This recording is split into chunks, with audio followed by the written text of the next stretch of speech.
बहनों भाइयों नमस्कार, जय माता की। बहनों भाइयों, जन्म कुंडली में पितृ दोष बहुत बुरा दोष माना जाता है। बुरा इसलिए कि जब हमारे पितृ हमसे रुष्ट रहते हैं तो हम बड़ी समस्याओं में ग्रसित रहते हैं। यानी आर्थिक व्यवस्थाएं हमारी छिन्न भिन्न हो जाती हैं, हमारी प्रगति रुक जाती है, हमारे घर में मांगलिक कार्य नहीं होते हैं, संतानों के विवाह होने में बड़ी बाधाएं आती हैं, विवाह नहीं हो पाता है, और विवाह हो भी गया तो संतान सुख में बड़ी बाधाएं आती हैं। अब पितृदोष शमन के लिए जितने भी उपाय हैं उनमें खर्चा होता है। कोई भी पितृदोष शांति कराए तो काफी पैसा खर्च हो जाता है। अब जब व्यक्ति आर्थिक रूप से टूटा हुआ हो तो ऐसी स्थिति में वो करे तो क्या करे, क्या कहते हैं हमारे धर्मशास्त्र इस विषय में।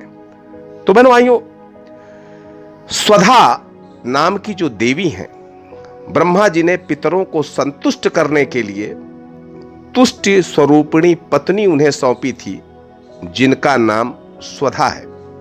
देवताओं के लिए जब हम यज्ञ में हवन करते हैं तो स्वाहा शब्द का उच्चारण करते हैं, लेकिन पितरों के लिए स्वधा शब्द का उच्चारण करना चाहिए।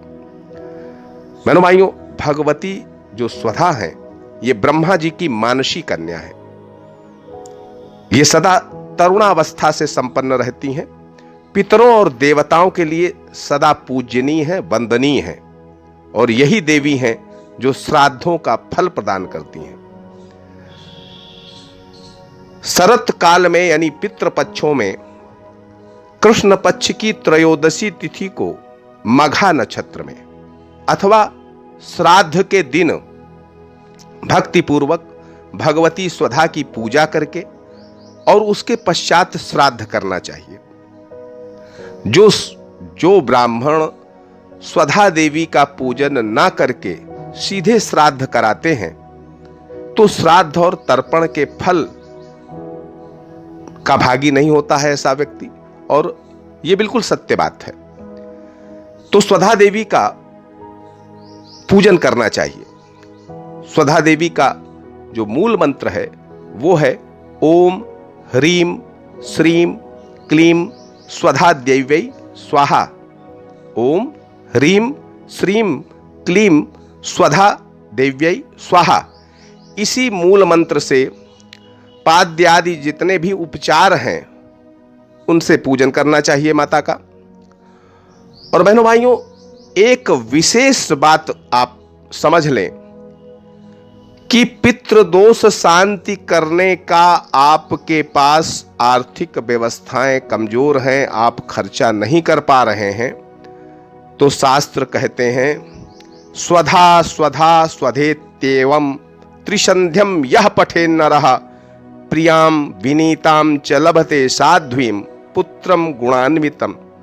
अर्थात स्वधा स्वधा स्वधा इस प्रकार यदि 3 बार स्मरण किया जाए तो श्राद्ध बलि और तर्पण के फल पुरुष को प्राप्त हो जाते हैं।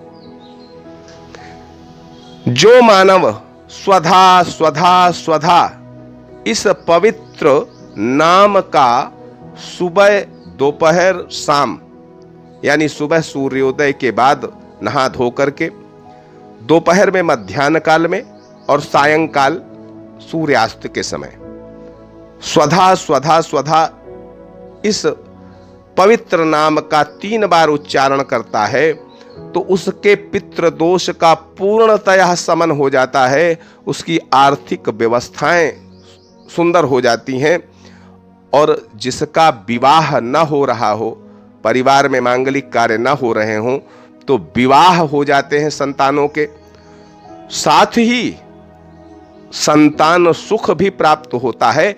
यानी यदि पितृदोष के कारण संतान का सुख नहीं मिल पाया है तो 3 बार स्वधा स्वधा स्वधा का उच्चारण त्रिकाल यानी तीनों संध्याओं के समय कर लेने से ये दोष का शमन हो जाता है, विवाह हो जाता है और संतान की प्राप्ति हो जाती है।